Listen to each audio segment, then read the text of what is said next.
संविधान निर्माता बाबा साहेब डॉक्टर भीमराव अंबेडकर की 135वीं जयंती डिडवाना में धूमधाम से मनाई गई। इस मौके पर दलित संगठनों की ओर से शहर में भव्य रैली निकाली। मेघवाल समाज भवन में जयंती समारोह का आयोजन किया गया, जिसमें लोगों ने डॉक्टर भीमराव अंबेडकर की प्रतिमा पर पुष्प अर्पित कर श्रद्धांजलि अर्पित की। कार्यक्रम में मुख्य अतिथि के तौर पर पूर्व मुख्यमंत्री अशोक गहलोत ने शिरकत की। समारोह को संबोधित करते हुए गहलोत ने कहा कि इतिहास साक्षी है, बाबा साहेब अंबेडकर ने विषम परिस्थितियों में भारतीय संविधान निर्माण किया। डॉक्टर भीमराव अंबेडकर दलितों और पिछड़ों के मसीहा थे। उन्होंने जाति पाति, छूत अछूत, ऊंच नीच आदि विभिन्न सामाजिक कुरीतियों को समाप्त करने में अग्रणी भूमिका निभाई है। पूर्व मुख्यमंत्री भाजपा सरकार पर निशाना साधते हुए कहते हैं कि 700 वर्षों में हिंदू खतरे में नहीं आए। आज भाजपा सरकार कह रही है कि हिंदू खतरे में आ गया है। भाजपा सरकार बताए हिंदू खतरे में कैसे आया। राजस्थान में डबल इंजन की सरकार आने के बाद भी भ्रष्टाचार अपनी चरम सीमा पर है। भाजपा सरकार में विधवा दिव्यांगजनों को पेंशन तक नहीं मिल पा रही। भजनलाल सरकार संविधान के नाम पर मेला लगाकर सरकारी धन का दुरुपयोग कर रही है। कांग्रेस सरकार ने जो स्कीमें लागू की, भजनलाल सरकार ने पूर्णतया बंद कर दी है।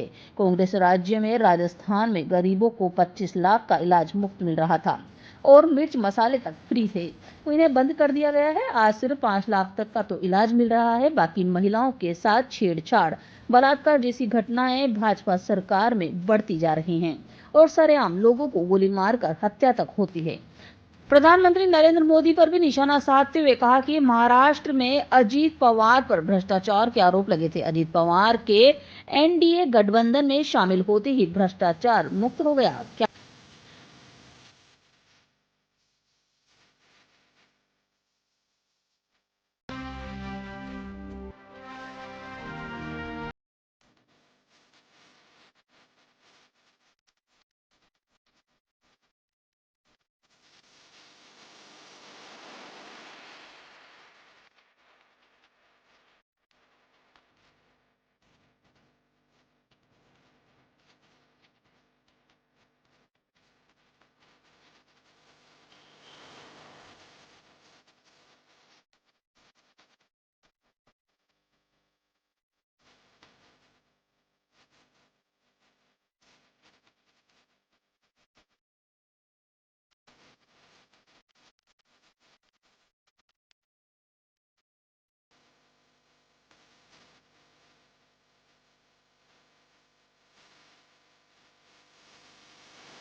करो या तो हमें सरकार बर्खास्त हो सकती है। तो बर्खास्त कौन करे? बर्खास्त करने वाले खुद ही मिली भगत है। डबल इंजन की सरकार कर देना। तो डबल इंजन है तो बड़ा वाला इंजन जो बर्खास्त कर सकता है कभी करेगा नहीं। तो चुनाव होंगे नहीं 6 महीने साल में। ये संविधान की धज्जियां उड़ा रहे हैं जो राहुल गांधी कह रहे हैं। ये संविधान की मंत्र को समझते नहीं है। समझते चुनाव हारो या जीतो, अभी इनकी स्थिति हारने वाली है। अभी राजस्थान भर में इतना लोगों में गांव-गांव में गुस्सा है। सरकार नाम की चीज नहीं है। कर भ्रष्टाचार बढ़ गया है। सुनवाई होती नहीं है। हमारी जो जन कल्याणकारी योजनाएं थी, पेंशन भी टाइम नहीं मिलती बुजुर्गों को। 4 12 महीने पेंशन नहीं मिल रही बुजुर्गों को, विधवाओं को, दिव्यांगजनों को। ठेला में देता था, मिर्च मसाले थे।